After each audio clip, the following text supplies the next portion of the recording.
still a little salty about it, right? Baseball, I just can't throw it. And I'm sure that baseball really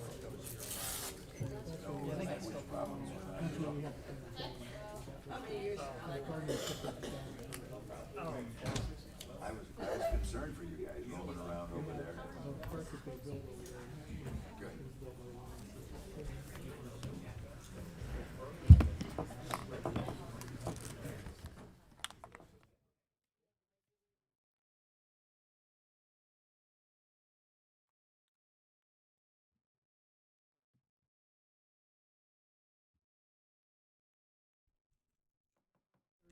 Good evening and welcome to the September 16th, 2025 regular session of Findlay City Council. We will start this evening's meeting with the roll call. Mr. Ballman? Here. Mr. DeArmond? Here. Ms. Frischie? Here. Mr. Greeno? Here. Mr. Hellman? Here. Mr. Niemeyer? Here. Mr. Palmer? Here. Mr. Russell? Here. Ms. Warnicki? Here. Mr. Wopser? Present. We please stand for the Pledge of Allegiance, followed by a short prayer and then a moment of silence. I pledge allegiance to the flag of the United States of America and to the republic for which it stands, one nation, under God, indivisible, with liberty and justice for all. So we have lost a hero once walked among us, John Schimmel. He didn't wear a cape or a fancy costume, but he stood by us in the fight against evil. He fought for your world, and unfortunately, he lost his life in ours. Please welcome him into heaven with open arms and give him our praises and our gratitude. Thank you.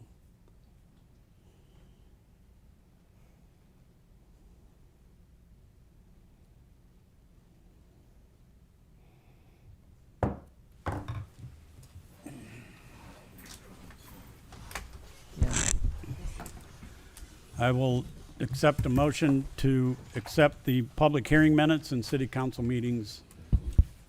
Mr. Palmer, second Mr. Baumann. Any discussion? All those in favor say aye. Aye. Any opposed, nay. They are accepted. Mr. Russell, do we have any add-ons, replacements, or removal from tonight's agenda? Yes, sir. Two add-ons to the legislation section, ordinance 2025-118 and 2025-119. Both are for HHWP Community Action Commission in support of the Hancock Area Transit Services. One is for appropriating $100,000 and the other one is for appropriating $25,000 once a year over 5 years. Make a motion that both be added to the agenda. Second Mr. Palmer. Discussion, hearing none. All those accepting those changes say aye. Aye. Any opposed, nay. The changes are made. We do not have any proclamations. We do have a recognition or retirement resolution. Am I reading it? Okay. First reading for Resolution 25, 2025. A resolution recognizing City of Findlay, Ohio 911 telecommunicators as first responders. Whereas 911 telecommunicators, commonly known as dispatchers, are the calm, knowledgeable voices that guide callers through life-threatening emergencies, providing critical life-saving instructions while coordinating police, fire, and emergency medical services response.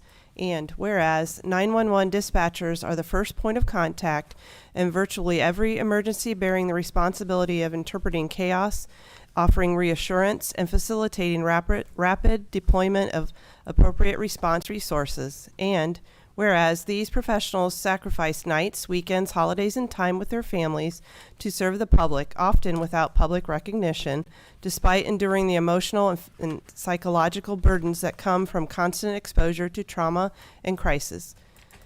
Whereas dispatchers regularly instruct callers in cardiopulmonary resuscitation, childbirth, and active shooter response, and help prevent harm by detecting critical cues such as background noises or distressed voices, and actions that save lives before police, fire, or EMS arrive. And whereas 911 dispatchers are currently classified in Ohio under clerical designations, which fails to reflect the rigorous training, psychological toll, and essential emergency functions they perform.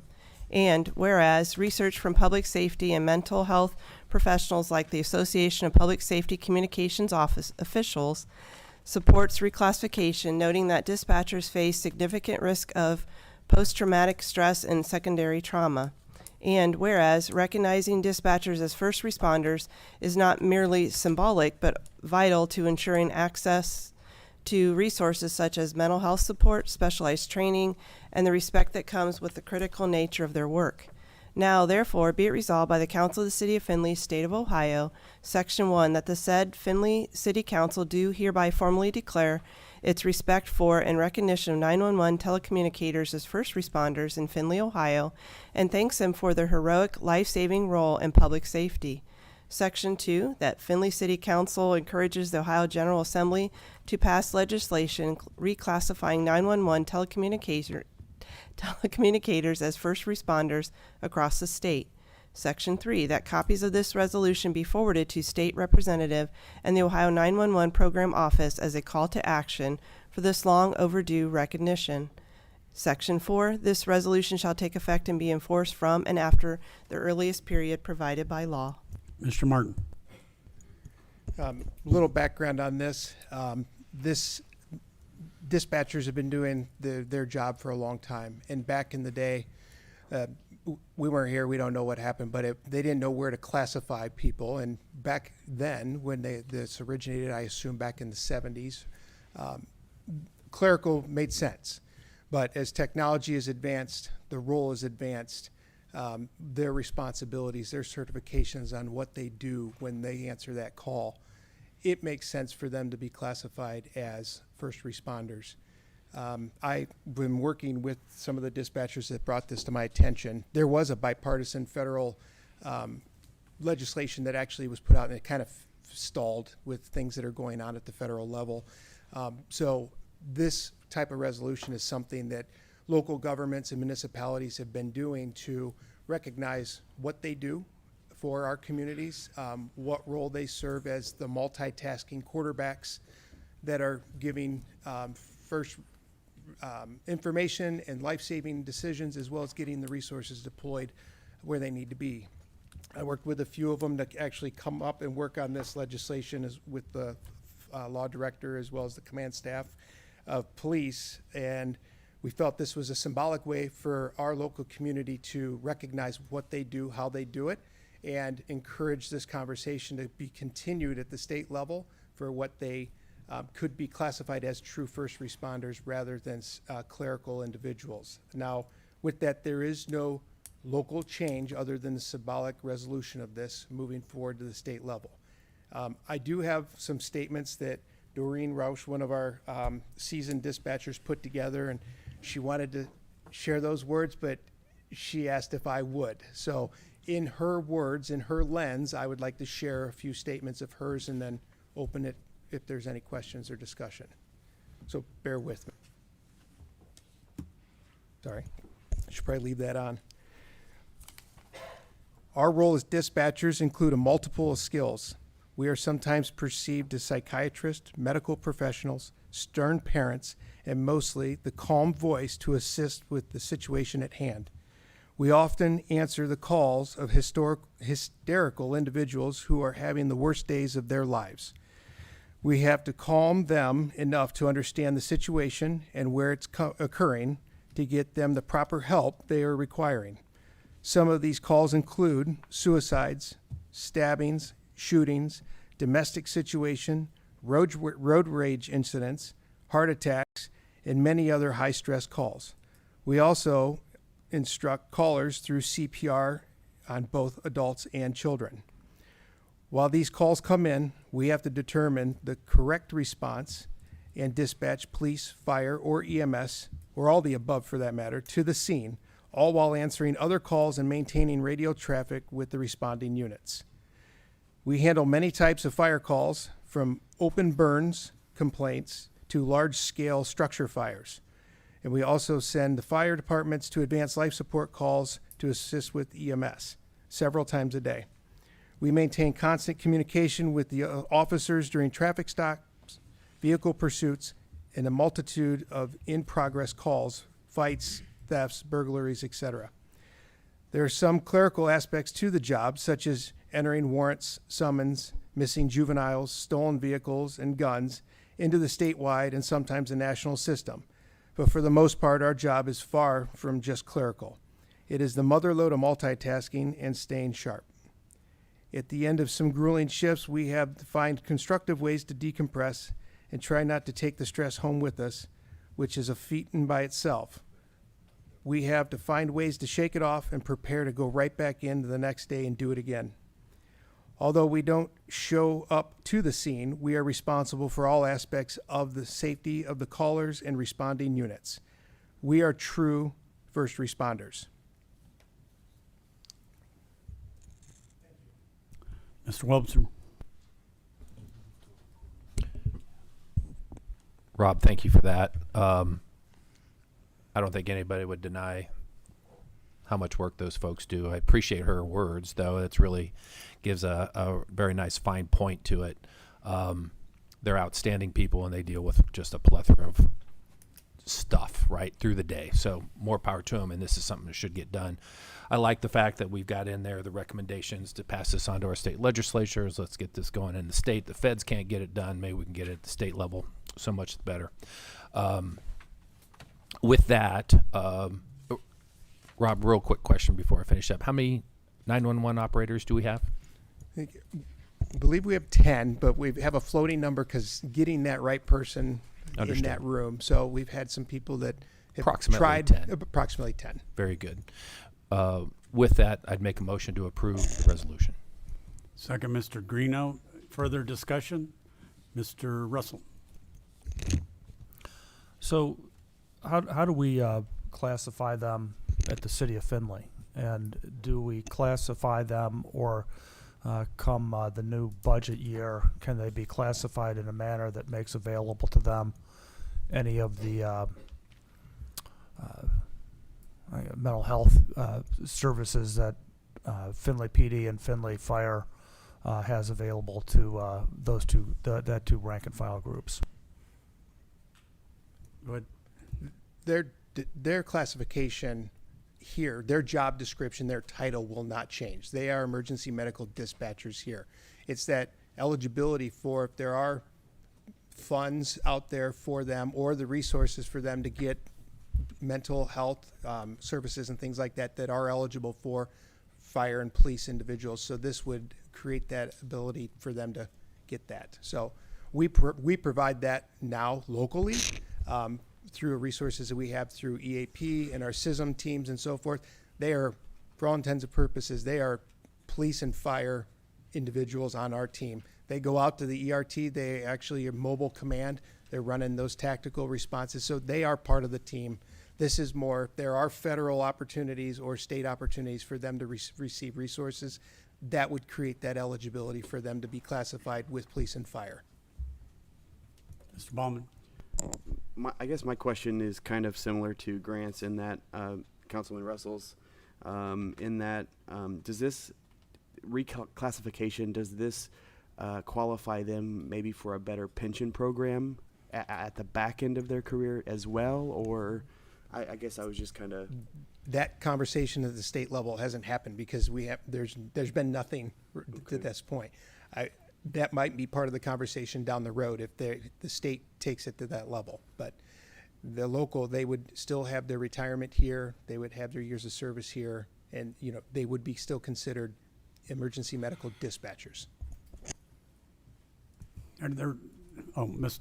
Stachek. Thanks. I just want to real quickly mention, and it's appropriate to mention at this time, unfortunately last week we lost a former dispatcher, Tom Wagamuth. Knew Tom pretty well.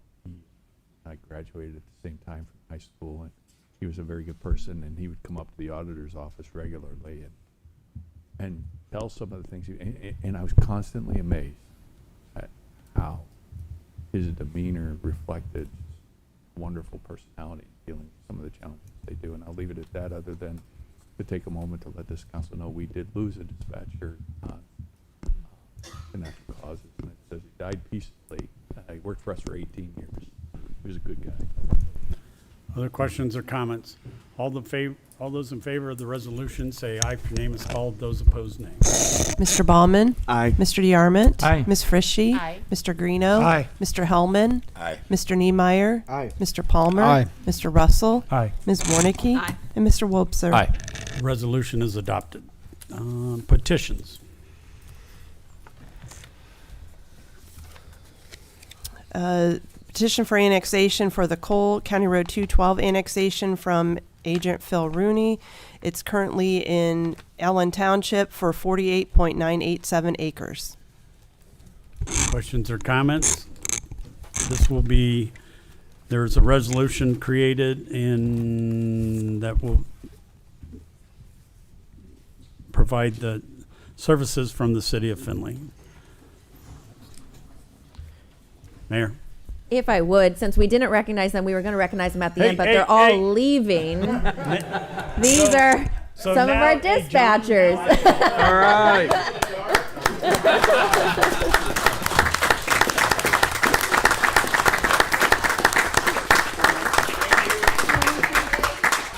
Thanks, guys. Have a good evening. Get some rest. Thank you, Mayor. Okay. Questions or comments? I don't know why they don't want to just hang out with us, but A petition for annexation for Bright Road and Westgate Drive from agent for the petitioner Phil Rooney for 5.631 acres, currently in Marion Township. Questions or comments? Filed. Oral communications. We have Jamie Baker. I saw Jamie. Jamie's here on behalf of the HHWP CAC. He is the Director of Transportation, and he'd like to talk about public transportation. Is that Josh? All right, it's the Josh and Jamie show. Josh Anderson, he's also works at HHWP Community Action, and he is the CEO. All right? Now, All right. First, thank you for the opportunity to address council. So just a reminder of our mission at the Community Action Commission. It's to reduce the conditions of poverty and provide comprehensive services to improve lives. We do this through a variety of programs that promote self-sufficiency and the well-being of the communities we serve. Some of these programs include various energy efficiency and healthy homes projects, emergency assistance, comprehensive case management for individuals and families, and the Head Start program that provides early childhood education for nearly 300 families in the community. I will also like to add that we are looking at expanding into early Head Start, which serves infants and toddlers birth to age 3. We plan on opening a new center for these folks and offering these services within the next 12 months. But we're here today to talk about public transportation. As you all are aware, since 1997, the Community Action Commission has overseen the public transportation system, which is known as HATS, Hancock Area Transportation System. With the support of the City of Findlay, we were able to acquire 5 new buses, which will be used to expand our capacity to provide safe and reliable public transportation to residents within the City of Findlay and the County of Hancock. We were very, very thankful for this support. Our work in public transportation also directly complements the Findlay Forward strategic plan. Areas including a caring government. So, of course, a more robust transportation system addresses pressing social services needs that we have assessed through various different needs assessment. Transportation always comes up as a need. A thriving business environment. A thriving public transportation system supports both workforce and economic development. And, of course, a connected city. What better way to ensure residents are linked to destinations and each other than through an effective and efficient public transportation system? We've had the opportunity over the course of the last several months to meet with the Strategic Planning Committee. We're thankful and appreciative of the thoughtful feedback that we've received from council. We believe we've developed a great solution to enhance public transportation, meet the goals of Findlay Forward, and do so in a way that is both fiscally responsible and allows Findlay to achieve and maintain, I should say, its small town feel. So the solution we're here to present today is called microtransit. HATS has seen a huge increase in demand for services, as most of you are aware. We continue to increase the number of rides we provide, but under the current service delivery model, we're pretty much at capacity.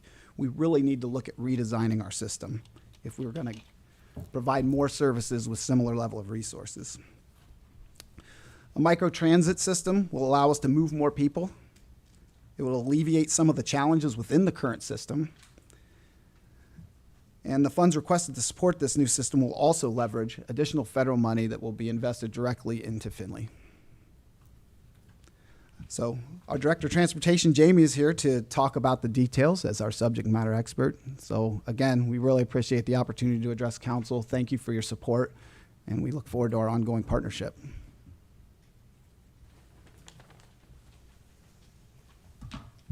How's everybody doing tonight? All right. Well, I'm here to talk about transportation and kind of what we're thinking about moving forward in our ask of you guys. We're at capacity right now. Last year we did 78,000 trips for the city of Findlay and Hancock County. Most of them, 50% of them, is for workforce, taking people to and from work. A lot of retail, a lot of service industries, some manufacturing. That's what we do, is we get people to and from work, and that's a pretty important thing in this community. Right now we're at 62,000. We've done 62,000 trips. We're looking at probably going over the 80,000 mark this year. But the other side of that is, like I said, we're at capacity. Right now, as of last year, all of last year, we had 1,612 trip denials where we denied folks trips because we didn't have any availability at that time. As of today, we are at 2,800 denials. So the number of trips we keep providing is going up, but the number of denials keeps going up too. The demand just keeps rising. We add jobs, the population ages, so there's more demand for senior transportation in the community, and we take care of all that in Hancock County as well. So we decided to go, we talked to you before about a fixed route system. That was the preferred method from the transit development plan that we went through. We talked to several stakeholders, did some research, looked at the data, and of course, the biggest thing is the bottom line. It was going to take $350,000 a year to run the fixed route service, and that's a dedicated funding source we would have needed every year. And in this uncertain economic climate, that really we didn't think that was feasible. So we went to Plan B from the Transit Development Plan about looking at the microtransit part of it. In addition to the fixed route, not only the operational, the bus stops, the infrastructure, all of that too would have went into it, and that would have been another, $300,000 as well. But with the microtransit system, it's similar to our current system, but a little bit different. We'll have beefed up software for scheduling, dispatching, and a way for people to order rides on an online app, pay for their rides. It'll automatically get scheduled, and it should streamline things for us. I visited the city of Marion. They have a similar structure. What they do is they split the city into 4 zones. They pick up everybody in the zones in a half an hour, in a certain half an hour. If they're in that zone, they'll take them to their destination. If they're not in the zone, they go to a central transfer point, and then they'll get on a bus to go to the specific zone. And they can move, they typically move about 3.5 people an hour per vehicle. Right now we're moving about 2 people per hour per vehicle. We think we can get up to 50,000 more rides with this new service structure. And it'll be similar to what people are getting now. Fixed route system, I'm all for it. I think it's great. There'll always be a bus for somebody, a vehicle to get them somewhere. But it is a big change. It would be a big change for folks that are used to the current system. One of the things, we're one of just 3 transit agencies that do not receive any public funds. All the other transit agencies, rural transit agencies in Ohio, receive some kind of public funds. I think it's us, Fremont, and Richland County are the only ones that do not.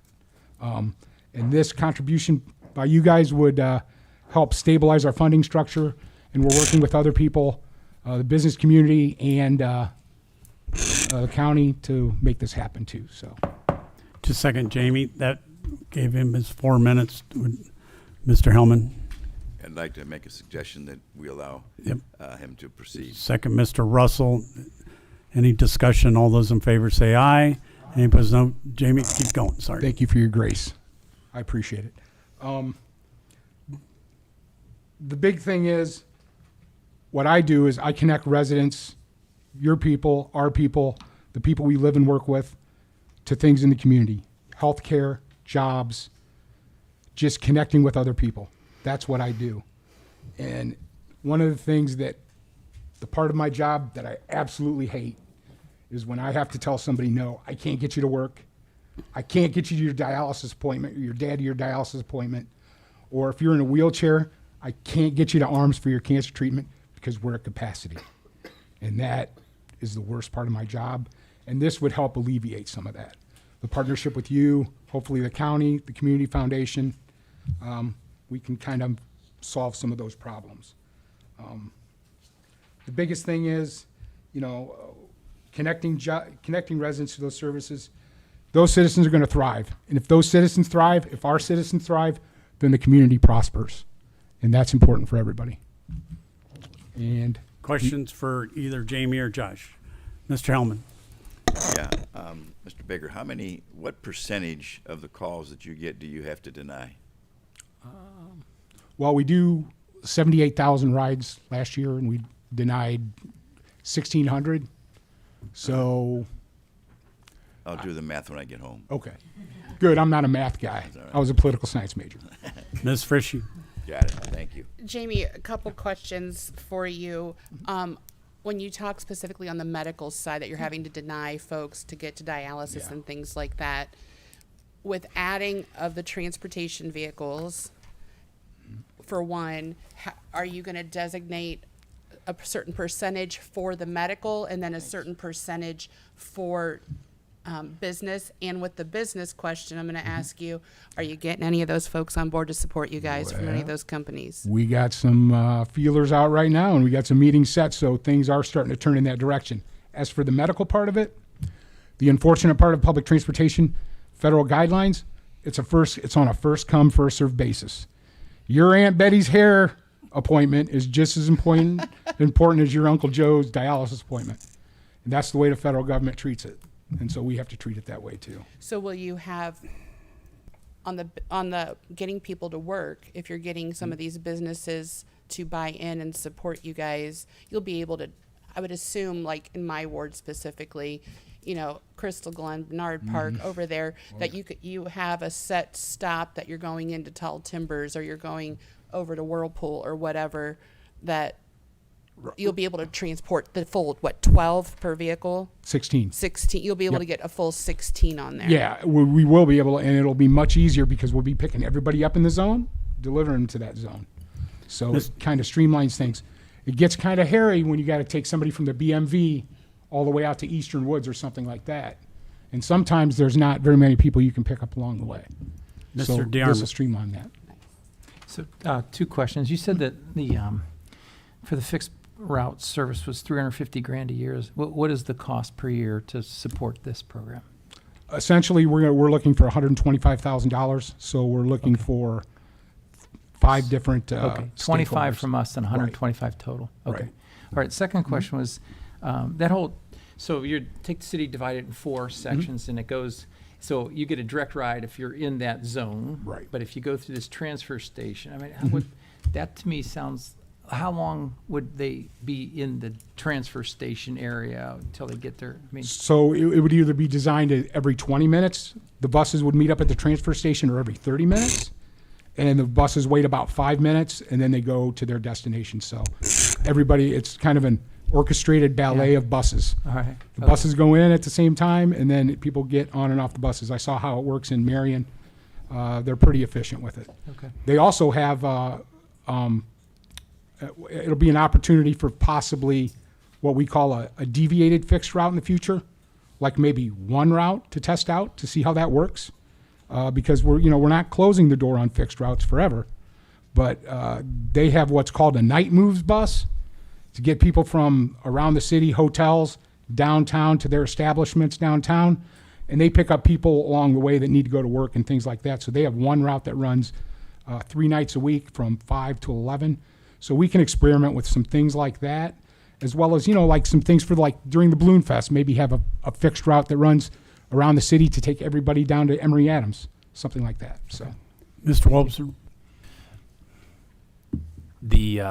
Where's the transfer station? Where are you thinking of putting that? still kind of under development. So we don't know yet. I'm not Somewhere in kinda- the middle of town. Somewhere in town. Okay, just But- wondered. It's okay. As soon as we know, I'll let you know. Ms. Frisch, You had a dot on the map. I just wondered. So Oh. it's kind of ambiguous as to where the dot's at, but it's okay. Mayor, for you, what are you looking for from us tonight? Obviously, it's not a resolution. It's not legislation. You want to include this in the 26 budget. Is that correct?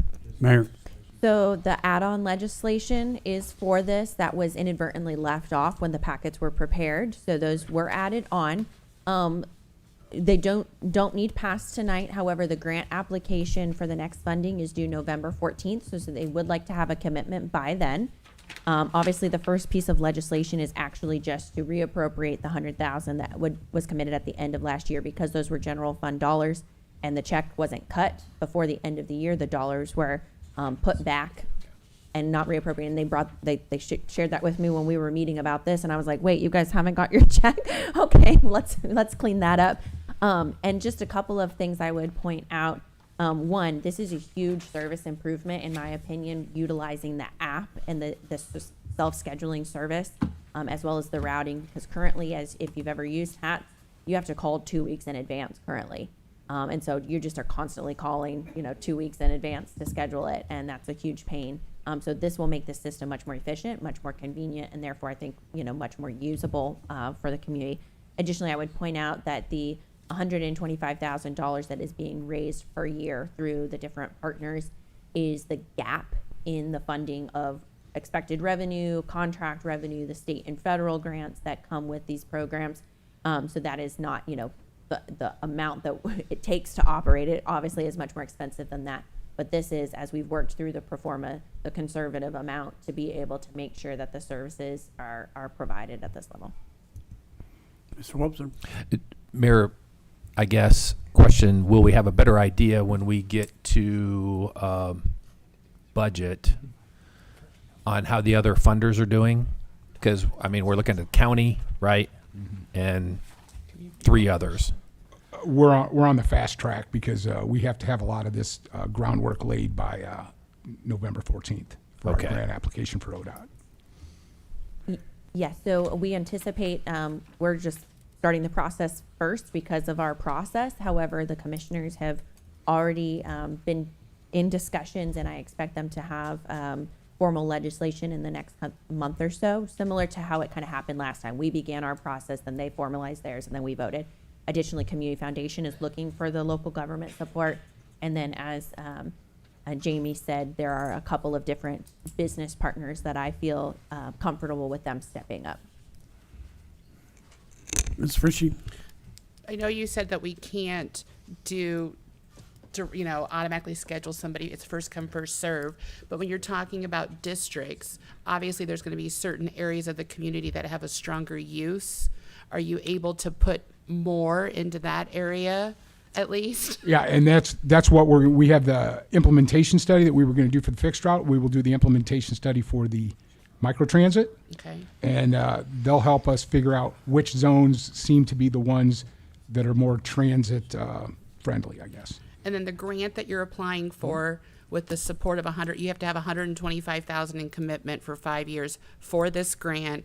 How much is the grant providing you on top of the 125 to get to the whole picture? Oh, that's our entire operating that's just and your capital standard. maintenance. Yeah, That's your annual. That's our annual grant from ODOT, right? And we haven't supported you in the past on that. Well, you did last year with the buses. For the first, well, Right. And I might have a question for the auditor on that one. On the 100,000 for the other part of it, was that not COVID money that we didn't do COVID on that? Okay. Okay. Mr. Russell. Well, Mr. Baker, actually, I think a change from a fixed route to this is a big improvement, so I was a little disappointed when you still held out hope that a fixed route might happen. Actually heard from a lot of folks who had heard about the fixed route system and were skeptical. I know I was that night. I believe others on council were as well. At the time, we were funding, I believe it was 5 buses for a fixed route. So as I hear it now, those same 5 buses are the optimal solution to for this micro transit. These buses are just that flexible and are the perfect solution, or did the organization look at potentially buying smaller vehicles and running more of them? Well, we're expecting the rides to increase, so we're definitely going to see an increase. And a lot of our vehicles aren't large vehicles. They're 8, 9 passenger, and especially if we're going to be serving tall timbers more, which I think we will, because it looks like we'll be able to add service, and maybe at the beginning of the day, add service at the end of the day for those second and third shift workers. That we're going to get a boost in ridership, and those buses will definitely be useful, as well as the low floor aspect of them to get folks on and off. So is utilization rate of each vehicle one of the goals, or are you happy to take a 10-person bus and have 1 passenger on it? Or would you rather have a 10-person bus with 9 passengers on it? Oh, I'm never happy with a 10-passenger bus with 1 person, no. Yeah, but that's how most public transportation works. It's a 50-person bus with 2 or 3 passengers on it. Well, this is a 16-person bus with hopefully 8 or 9 passengers on it. But you'll still have your other Hang on a buses. second. Josh, you wanted to add to that? I think Jamie added what I would want to add, that the buses that you assisted us in purchasing. Step up to the mic, please. Thank you. Excuse me. The buses you assisted us in purchasing, the big win with those is the safety factor. The low floor bus allows us, rather than putting somebody on a hydraulic lift that might be in a wheelchair, strapping them in, lifting them up, fighting gravity. Now you just roll a ramp out, roll them on, and it also is obviously much quicker and efficient. So not only the larger size of the vehicle, but the low floor vehicle is substantially safer and substantially more efficient to drive down the road. Okay. Ms. Frischi? Aren't you still keeping your other vehicles? We're adding the 5 in. You're going to phase all those out and still only be that? Oh, no, I'm not. We're not phasing all of them out, but I am phasing out the ones with over 250,000 miles as soon as possible. And then this will also free up for the 1-person drivers Right. that they can use other means of transportation that we have in the Hancock County that help with getting people places. Absolutely right. Yeah, so that'll give them more of the smaller load. Mm-hmm. And you guys work together, I hope, on all that, or? We do work together on some of it. Okay. Anything else? Thank you, guys. I'm sure you for we'll your have some questions maybe down the road, and we'll call you in accordingly. Thanks for your time, as All right. always. I Thank appreciate you. it. Okay, written communications.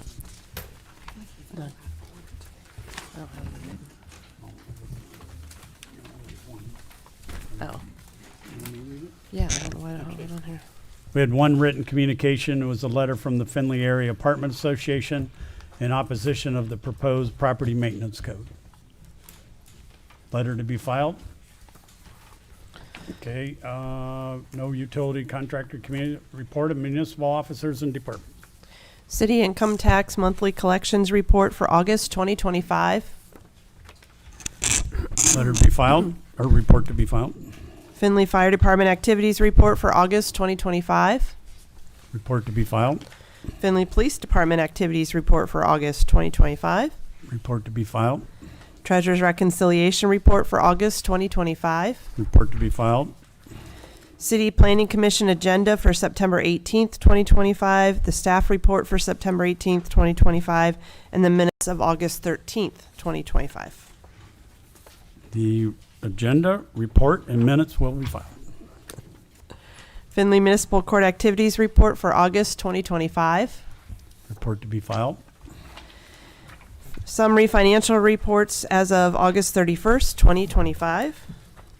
Report to be filed.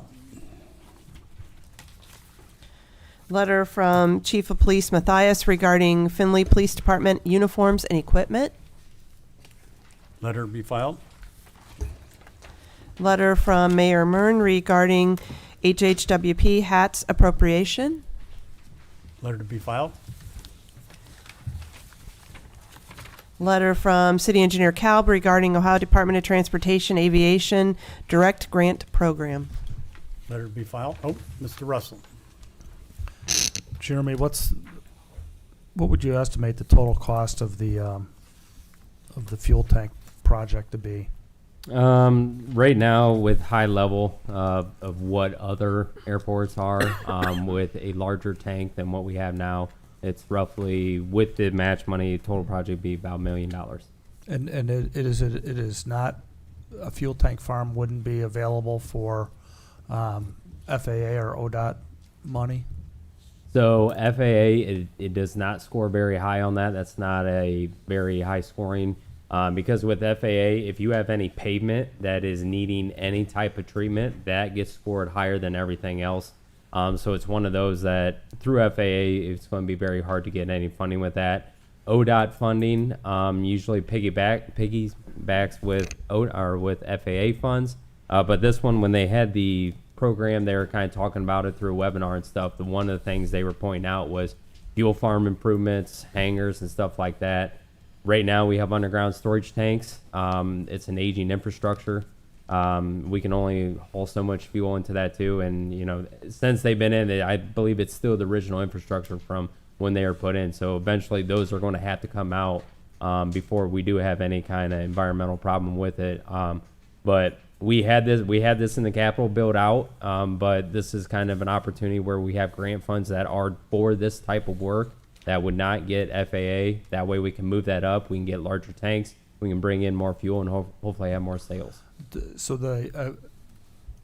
So a project would also include removal and remediation of the existing tanks? Yeah, we would have to have that in there.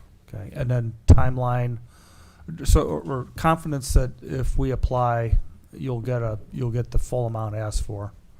I'm pretty confident in it. And yes. so then a timeline on the project brings it into 26 or 27? It's probably going to be a 26 design, 27 build, and we might bid it out in 26, but realistically 27. And it helps you to get this done tonight, since it's applying for a grant, get it done tonight and get your application in? So the grant, that grant application opens up October 1st. It is competitive. So, it will help because we want to be one of the first ones in, so that way they're looking at our application first. Can you send it in with a pound of Dietz Brothers pretzels? We'll see what we can do. Thank you. We'll fly it in there. Let it be filed. Letter from City Engineer Calb regarding Moracle Waterline Replacement Phase 2, project number 357531000. Let it be filed. A letter from Director of Law Feigner regarding telephone conversation with Ohio EPA. Ms. Frischi. Mr. Feitner, I guess when I saw this letter in the council packet, I'm not quite sure why it's in the packet. So when you're referencing a telephone conference with the EPA on August 14th, what was that call for?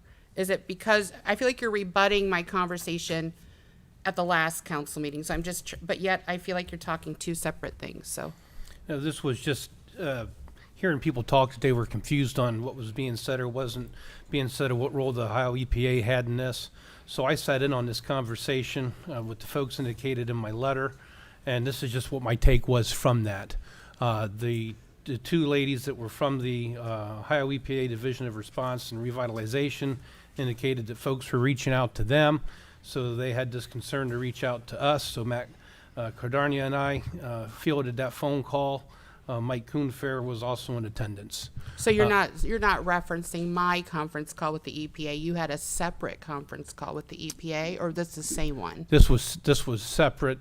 I know you may have had one at some other different time. But well, I referenced mine was August 14th as well. These folks were contacting us to get some, some history and facts from Matt Cordonier. It was the kind of conversation where I didn't really speak. I was just there in case. There was questions, and I took notes, and after hearing that there might have been some confusion, I decided to make these notes and memorialize it. Okay. Can I keep going back and forth with him for a Yeah, minute? as long as nobody else wants to talk about it. So, your letter, I guess I found it disturbing that this is a politics matter. It's not. It never has been. That folks that are contacting the EPA, whomever they are, have concerns, and I would have hoped that as our city law director, you would have echoed those concerns with regards to the cleanup. Nobody has said, including myself, that Mr. Coonfair, CEC, the EPA Brownfield grant has done anything wrong. But Mr. Coonfair has said in writing as well, we can do better. And I think the public is asking for better, and it's not a political matter. And the second part I question is CEC is contracted with the county to do this brownfield grant. So the city's not on first base. We don't have an agreement with CEC. So how can we apply for the grant for, is it a technical I can't remember what the word is, and I don't have my glasses on, but whatever this grant application, why would we be the ones applying for it and not the county?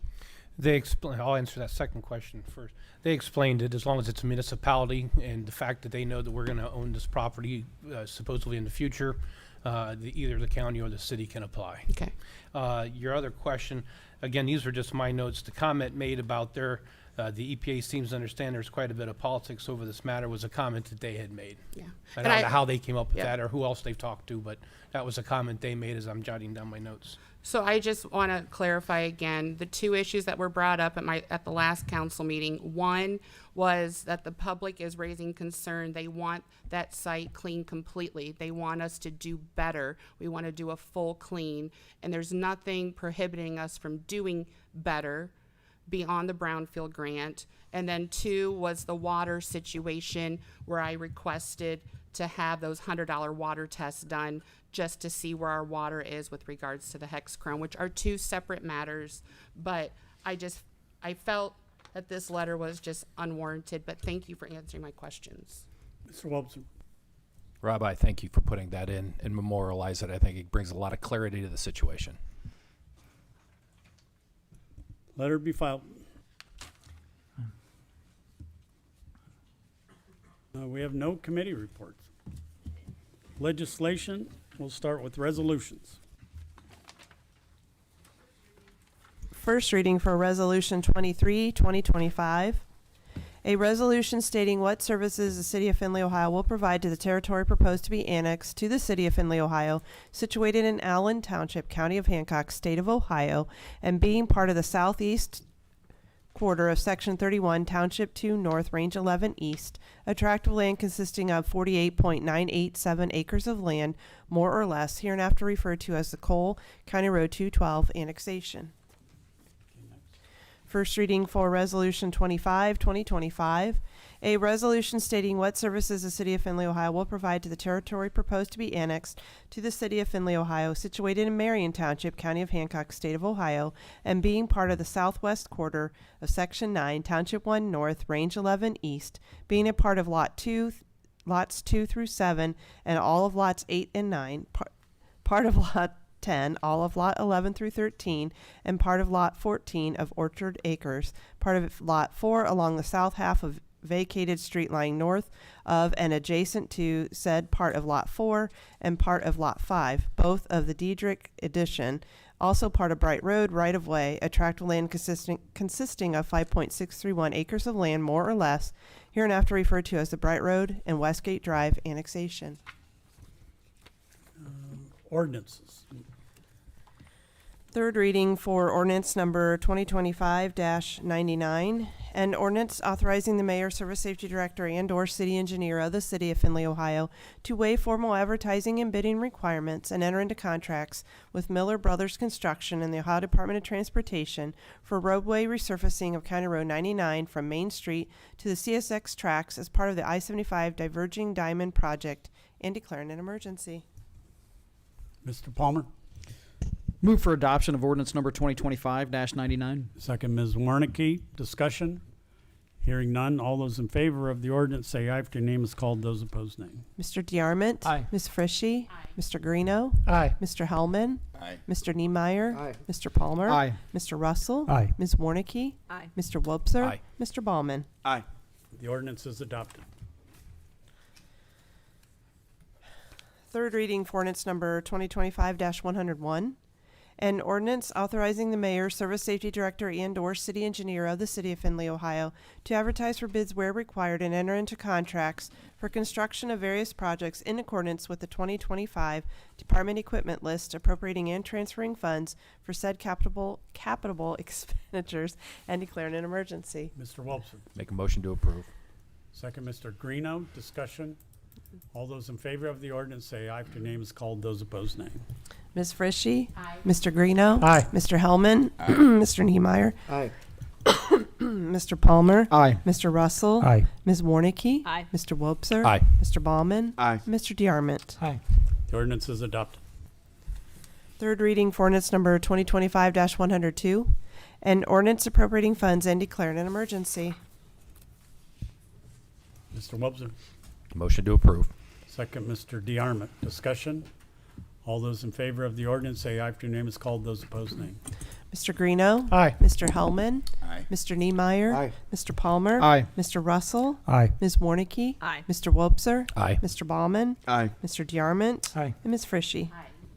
Ordinance is adopted.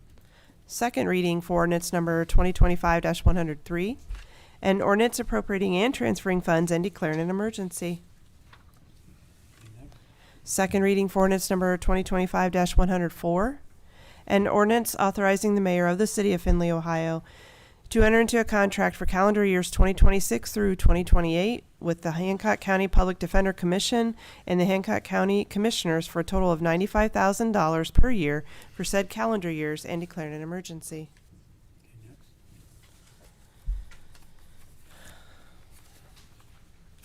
Sorry. Second reading for ordinance number 2025-106, an ordinance appropriating and transferring funds and declaring an emergency. Second reading for ordinance number 2025 Mr. Russell's got his hand up. Oh, Mr. Russell, I'm sorry. Oh. No. Second reading for ordinance number 2025-107, an ordinance authorizing the mayor, service safety director, and/or city engineer of the city of Findlay, Ohio, to waive formal advertising and bidding requirements and enter into contracts with Helms and Sons Excavating Incorporated for waterline replacement along County Road 212, Township Road 230, for Project Hat Trick, project number 35631500, appropriating and transferring funds thereto, and declaring an emergency. Mr. Russell. So that we can keep this project moving in sync with the other work being done out there, I move that council statutory rules be suspended and this ordinance be given its third reading. Second, Mr. DeArmond. All those in favor of the suspension of the rules say aye. If your name is called, those opposed, nay. Mr. Hellman? Aye. Mr. Niemeyer? Aye. Mr. Palmer? Aye. Mr. Russell? Aye. Ms. Warnicki? Aye. Mr. Wobser? Aye. Mr. Ballman? Aye. Mr. DeArmond? Aye. Ms. Frishy? Aye. And Mr. Greeno. Aye. The rules of council have been suspended, and the clerk will give us its third reading. Ordinance number 2025-107. Mr. DeArmond. Make a motion to adopt 2025-107. Second, Mr. Baumann. Discussion. Hearing none. All those in favor of the ordinance say aye. If your name is called, those opposed, nay. Mr. Niemeyer. Aye. Mr. Palmer. Aye. Mr. Russell. Aye. Ms. Warnicki. Aye. Mr. Wobser. Aye. Mr. Ballman. Aye. Mr. DeArmond. Aye. Ms. Frishy. Aye. Mr. Greeno. Aye. And Mr. Hellman. Aye. The ordinance is adopted. Second reading for ordinance number 2025-108. An ordinance amending section 351.19 of the codified ordinances of the city of Findlay, Ohio, entitled Violation of Individual Parking Space Fine in All Unmetered Spaces, thus repealing ordinance number 2009-42 and all other ordinances and/or parts of ordinances in conflict herewith. Ms. Frishy. Can I ask a question? Sure. For 108 and 109, are those gonna go back to committee, or the recommendation that you guys had that just said to have them write something up, stamp? I didn't think it went back to committee. I think it came out of streets and Well, I thought it parking. but I thought it just said they recommended you guys bring something forward. I didn't think these were actually vetted. Were they vetted? I don't. Yes. Mr. Palmer. We made a recommendation that they bring this to a council. That was in the recommendation, Holly. But not back to you guys. No, only to council. Okay. Well, they didn't have anything, right? All right. Next. Street sidewalks and parking. I'm just clarifying, I didn't think you guys discussed the actual changes other than the sheet that was on our desk 2 council meetings ago. We did have some conversations about some things we wanted changed that with their original proposal. that they brought to us, and then we recommended some changes, particularly fines in front of like fire hydrants and things like that, which we thought were too low. Some of it was doubled is all. Okay, that's all I wanted. Okay, next.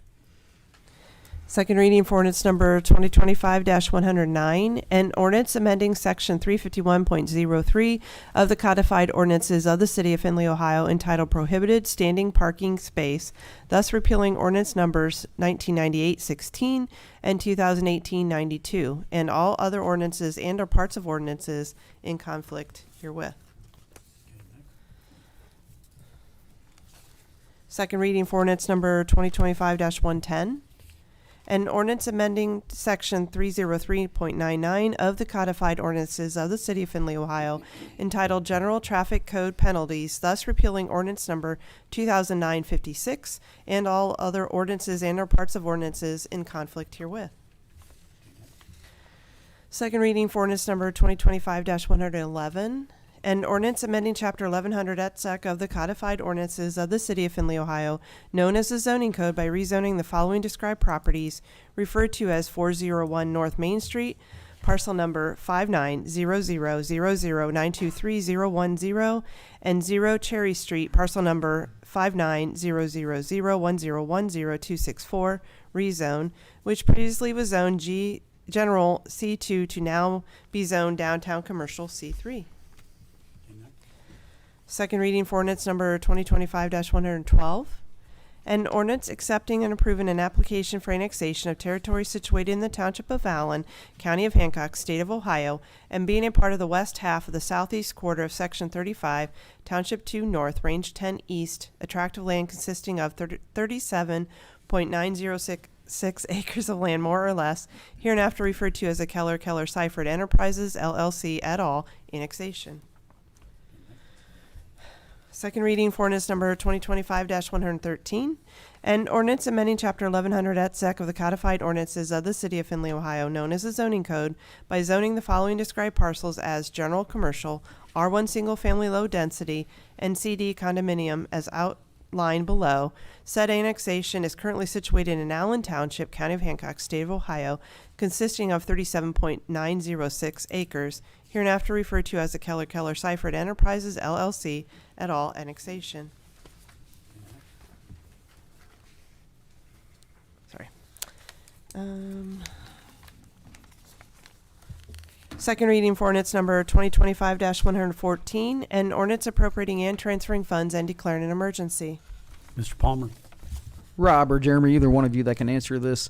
Is there a limited time that they'll hold this truck for us so we can purchase it? Is there other reasons why we need this done tonight instead of waiting until next month? So holding is kind of a loose term. So if someone comes up and said we're going to buy it, they're going to sell it to them. It's still there right now, but you know who knows if it's going to be there. Kind of the scenario though, it's what we're looking for. It is red, surprisingly. I haven't found a red truck, but it's what they're looking for. So it's the vehicle is sitting there. If as soon as we can get the funds, we can get that under control and we can get that in our fleet moving forwards. But if they're going to hold it, no, I mean, if someone walks up tonight, they'll move it on them. Mr. Palmer. Well, so hopefully we can move fast and get this before somebody else gets it. I move that council's statutory rules be suspended and this ordinance be given its third reading. Ms. Warnicki, second. All those in favor of suspension of the rules, say aye if your name is called. Those opposed, nay. Mr. Palmer. Aye. Mr. Russell. Aye. Ms. Warnicki. Aye. Mr. Wobser. Aye. Mr. Ballman. Aye. Mr. DeArmond. Aye. Ms. Frishy. Aye. Mr. Greeno. Aye. Mr. Hellman. Aye. And Mr. Niemeyer. Aye. Rules of council have been suspended, and the clerk will give this ordinance its third reading. Ordinance number 2025-114. Mr. Hellman. Move for approval. Second, Ms. Warnicki. Discussion, Ms. Frishy. Jeremy, I don't remember what the price of the vehicle was, but is it including all the modifications too? Or are they gonna pull that from their miscellaneous fire No, budget? so the funds that are being appropriated will cover the whole vehicle fitted. Doing Yes, the right. vehicle and everything that's needed Okay, for good. the vehicle. All those in favor of the ordinance, say aye if your name is called. Those opposed, nay. Mr. Russell. Aye. Ms. Warnicki. Aye. Mr. Wobser. Aye. Mr. Ballman. Aye. Mr. DeArmond. Aye. Ms. Frishy. Aye. Mr. Greeno. Aye. Mr. Hellman. Aye. Mr. Niemeyer. Aye. And Mr. Palmer. Aye. The ordinance is adopted. First reading for ordinance number 2025-115, and ordinance appropriating funds and declaring an emergency. Mr. Russell. Move that council statutory rules be suspended and this ordinance be given its second and third reading. Second, Mr. Baumann. All those in favor of the suspension of the rules, say aye if your name is called. Those opposed, nay. Ms. Warnicki? Aye. Mr. Wobser? Aye. Mr. Baumann? Aye. Mr. DeArmond? Aye. Ms. Frischie? Nay. Mr. Greeno? Aye. Mr. Hellman? Aye. Mr. Niemeyer? Aye. Mr. Palmer? Aye. And Mr. Russell. Aye. Rules of council have been suspended, and the clerk will give this ordinance its second and third reading. Ordinance number 2025-115. Ordinance number 2025-115. Mr. Russell. Move for adoption of ordinance 2025-115. Second, Mr. Greeno. Discussion. All those in favor of the ordinance, say aye if your name is called. Those opposed, nay. Mr. Wobser? Aye. Mr. Baumann? Aye. Mr. DeArmond? Aye. Ms. Frischie? Aye. Mr. Greeno? Aye. Mr. Hellman? Aye. Mr. Niemeyer? Aye. Mr. Palmer? Aye. Mr. Russell? Aye. Ms. Warnicki? Aye. The ordinance is adopted. First reading for ordinance number 2025-116. An ordinance authorizing the mayor, service safety director, and/or city engineer of the city of Findlay, Ohio, to apply for and enter into grant agreements with the Ohio Department of Transportation Aviation Division in order to receive funds to be utilized for the replacement of the existing underground fuel tanks with a new above-ground fuel farm to modernize aging infrastructure, reduce future environmental concerns, and increase on-site fuel storage capacity at the city of Findlay Airport, and declaring an emergency. Mr. Russell. Move that council statutory rules be suspended and this ordinance be given its second and third reading. Second, Mr. Palmer. All those in favor of suspension of the rules, say aye if your name is called. Those opposed, nay. Mr. Baumann? Aye. Mr. DeArmond? Aye. Ms. Frischie? Aye. Mr. Greeno? Aye. Mr. Hellman? Aye. Mr. Niemeyer? Aye. Mr. Palmer? Aye. Mr. Russell? Aye. Ms. Warnicki? Aye. Mr. Wobser? Aye. Rules of council have been suspended, and the clerk will give this ordinance its second and third reading.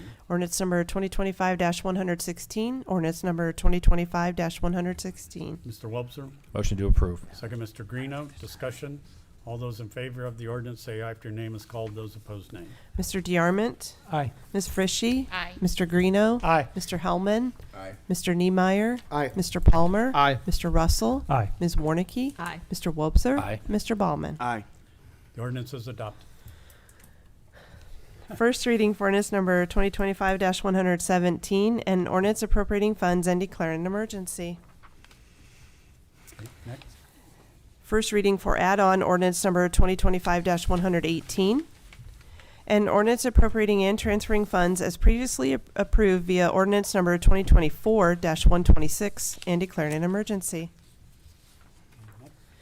First reading for add-on ordinance number 2025-119, an ordinance committing and transferring funds in the amount of $25,000 per year for calendar years 2026 through 2030 to the Hancock, Hardin, Wyandotte, Putnam County Community Action Commission in support of the Hancock Area Transit Service, in support of the establishment and operation of their micro transit system, and declaring an emergency.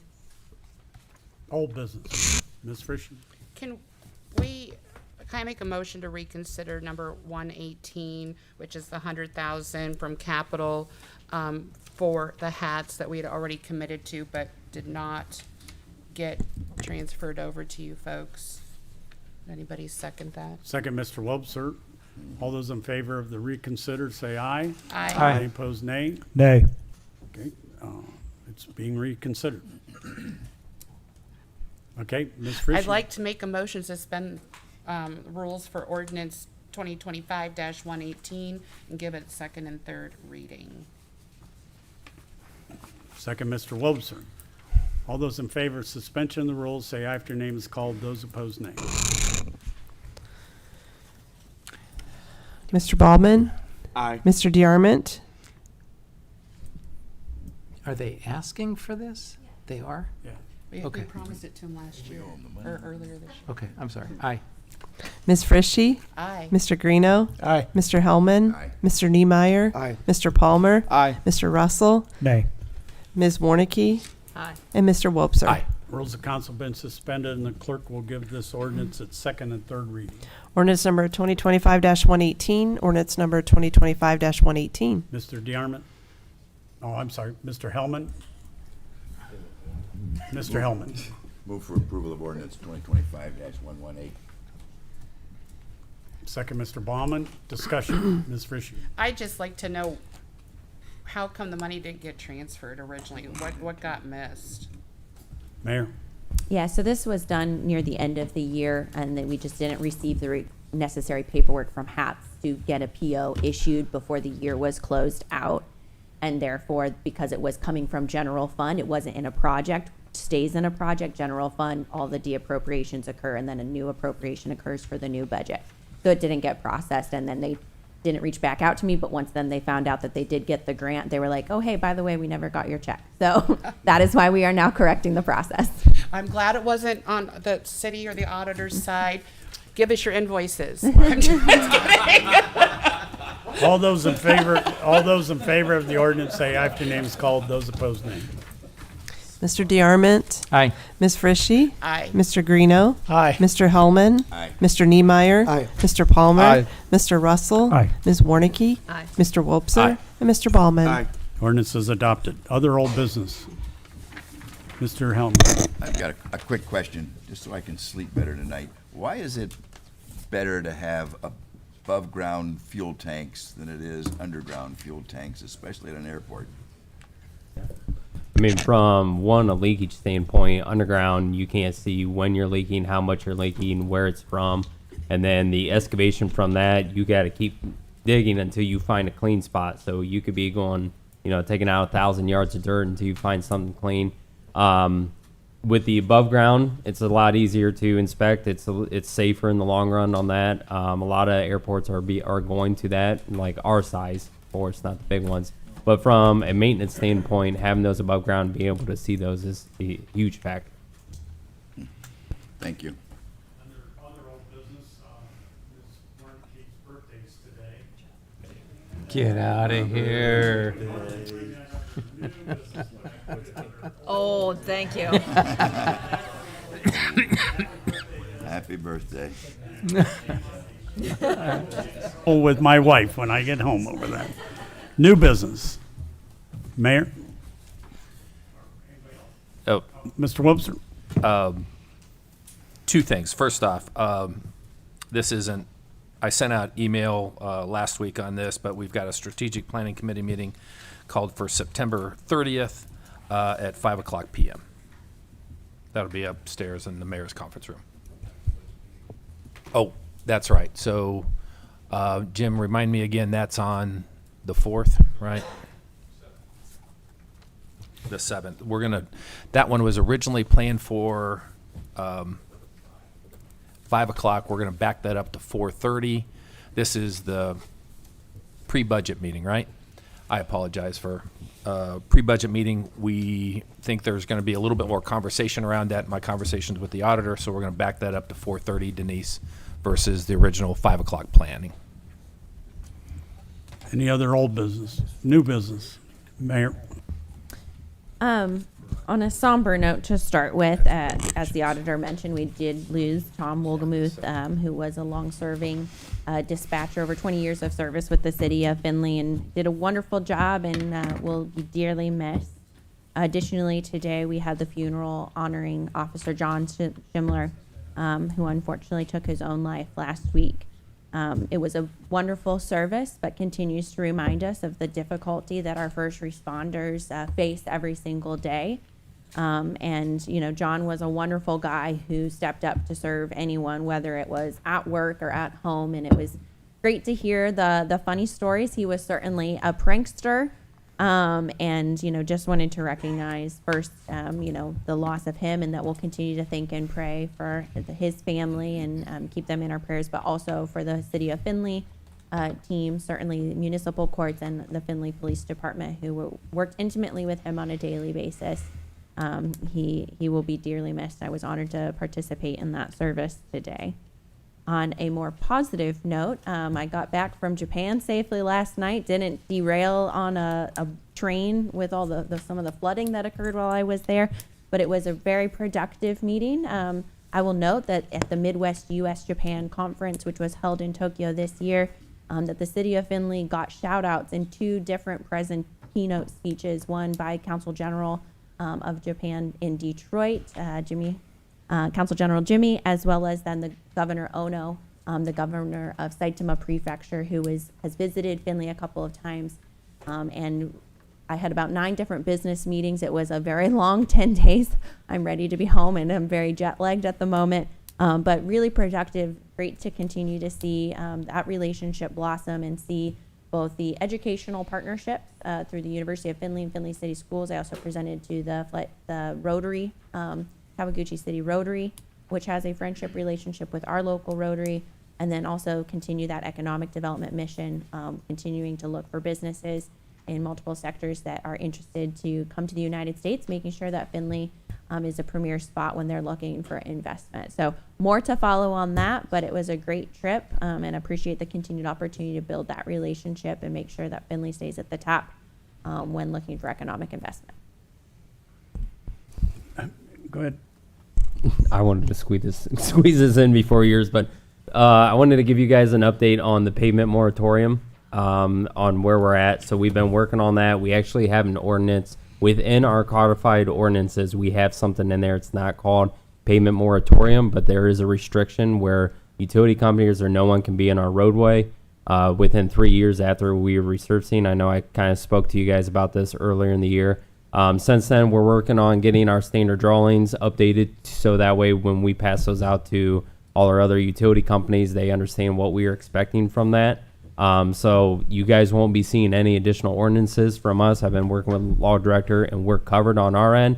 From my standpoint, I just got to update all my standard drawings so that way those companies understand what we're going to be doing forward. So I wanted to give an update before the mayor spoke, but I just want to let you guys know where we're at on that. Mr. Wobser. Jim, was the pre-budget, was that a committee of the whole or appropriations? Do you remember? I think it was committee of the Generally, whole. everyone's invited. Right. So, and it's your discretion. It's been both, but committee of the whole is probably more appropriate. So I misspoke then. That's a committee of the whole meeting. That's for everybody.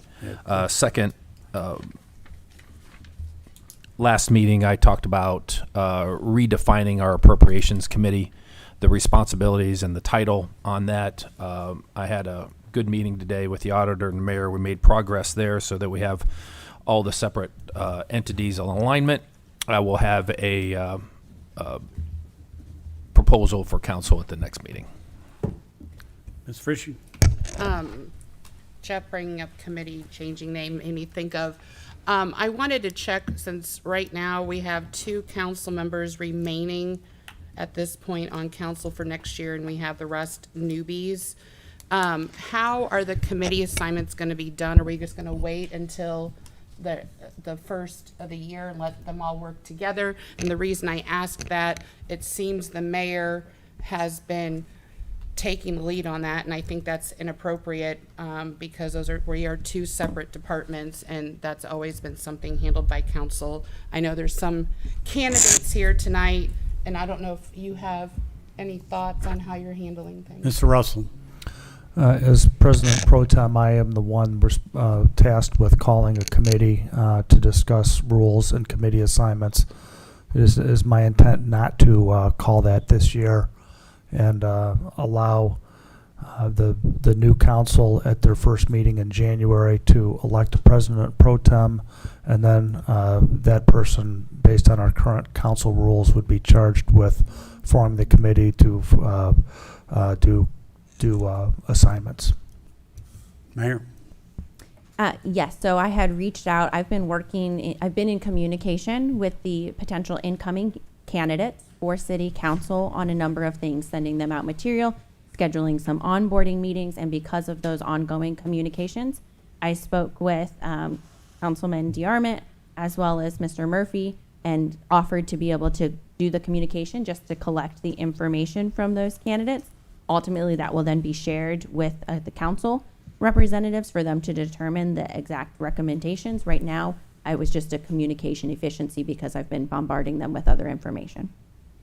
I would remind everybody that the general election is in November, and that anything premature of that would be just that, would be premature. Ms. Frischie. And I will just echo that those communications and asking them to pick a committee assignments before, by the 14th is inappropriate on your side as the mayor. Other new business?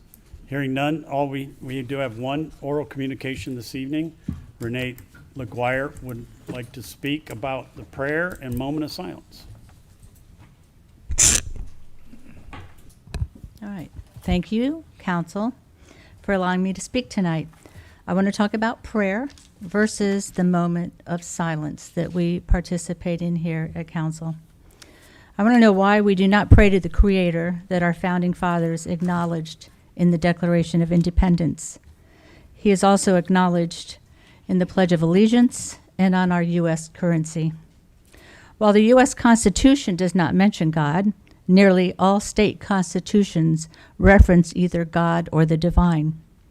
Our own Constitution reads, quote, "We, the people of the state of Ohio, grateful to Almighty God for our freedom to secure its blessings and promote our common welfare, do establish this Constitution," end quote. What or who are we afraid of by praying at the beginning of meetings rather than a moment of silence? I'm sure there are many pastors here in town that would be happy to step up to the plate and come and lead the prayer. It is obvious that our nation is not better off since we took prayer out of school.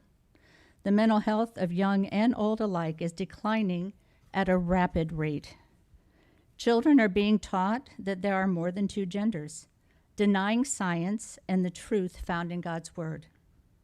In the beginning, in Genesis, it says God created them male and female, two genders, two sexes. I remember my brothers taking their guns to school in the truck, hanging in the window. That was a few years ago, but nobody was offended by that, and nobody was afraid of that. Almost a week ago, Charlie Kirk became a martyr for freedom of speech, liberty, and truth. He proclaimed the gospel courageously, boldly, and unashamedly. He allowed those who opposed him to have a voice at his events and treated them with dignity and respect. If this assassination had happened to someone in the left-leaning of society, there would be rioting, burnings, and the destruction of businesses. The people rejoicing over Charlie's murder are mentally ill and in need of prayer. Our nation, state, and city is in need of prayer. The two prayer vigils that I attended here in Findlay, one where we recognized Officer Schindler, 9/11, and Charlie Kirk. Since Charlie's murder, people have prayed we have prayed for the murder suspect, we've prayed for the nation, we've prayed for healing. The people that are unhinged with hate and glee over this horrific tragedy, we have prayed for. In light of this, I would like to invite each of you to the Republican Prayer Breakfast this Thursday, September 18th at 9 o'clock. Also, I would also ask that we would begin praying before meetings here in City Council. So I have a flyer for each of you, and I hope that you all can make it. It's free, and it should be very good. It's going to be Pastor Lorenzo Sewell, who also spoke at President Trump's inauguration. So thank you. Any questions? Questions, comments? Ms. Frischie. Ms. Frischie? I'll just say that I think we do need prayer in council and everywhere, and I appreciated it when Councilman Russell, a couple months back, we had our new chaplain, and he came in. We had a pretty full council chambers, and it just kind of set the tone for our meeting. And so my hope is that that's something that can happen more. Even Council President Harrington today having that moment for Mr. Schindler, it means something and it's important. Thank you. It is, but a lot of it is because we've taken God out of the world. He hasn't changed. He's the same yesterday, today, and forever. And Right. Thank you. With that, I will entertain a motion to adjourn. Mr. Russell, second Mr. Baumann. All those in favor of adjournment say aye. Aye. Any opposed, nay. We are adjourned. Thank you. Oh, I got one extra.